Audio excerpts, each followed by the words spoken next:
Welcome to Spring Papers, where I share a relaxing time with me videos, journaling and other actionable life hacks to be the best version of yourself, ADHD life hacks, and content creation and other app-related tutorials.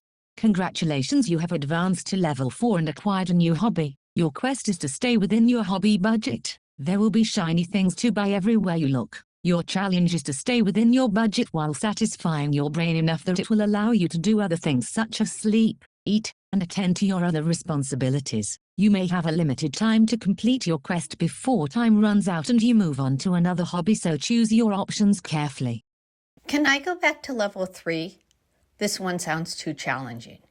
Turn to level 3. You have already advanced to level 4. Good luck. And remember, your time might be limited, but the return period on what you buy is not. Staying within a hobby budget can be challenging, especially if you tend to be impulsive and/or hyperfocus on hobbies. In this video, you'll be challenged with a step-by-step method to assist you in your quest of staying within your hobby budget while still giving your brain enough dopamine to allow you to do the other parts of your life. Quest number 1. What are the free resources for this hobby? Are there things that can legally be downloaded? Is there something you already own that can safely be used, maybe in a different manner than initially intended for this hobby? So can I use a planner or notebook I bought to get organized and never used for creating a character or developing a strategy?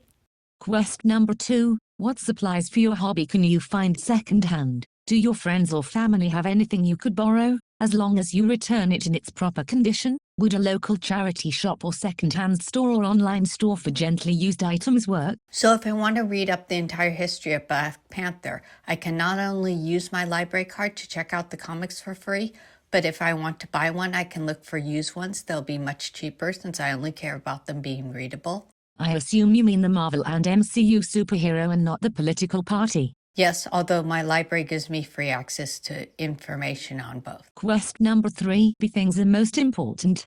I have ADHD and I'm not good at prioritizing. If your new hobby is a sport, you might be able to rent equipment like ice skates or a helmet, and you could probably use the exercise clothes you already own for yoga and cardio, but you can't rent good quality shoes. Rented shoes would be a bit stinky. Or a lot stinky.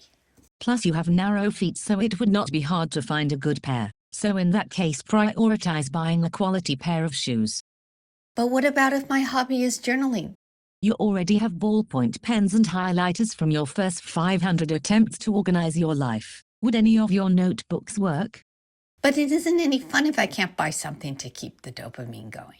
But they are notebooks that you already own. Before you spend the money on a nice notebook, try to use one of the ones you already own. Oh, that washi tape is so pretty, and I know I'd use that sticker sheet and... Then buy yourself one roll of washi tape or a cheap set or a few budget-friendly sticker sheets. Choose carefully, as this is all you are committing to right now. Think of all the fun you can have scrolling through shops on Etsy and Notebook Therapy and Leela Journal Shop and Amazon. Wait, what are you doing? I'm sorry, what did you say? I was scrolling. You can only buy one thing. Did you hear me? Well, I suppose that is one way to save money. Just window shop your new hobby. If you enjoyed this video, like and subscribe. It encourages the YouTube algorithm to show you similar videos and helps the channel. Always remember that you as a person matter.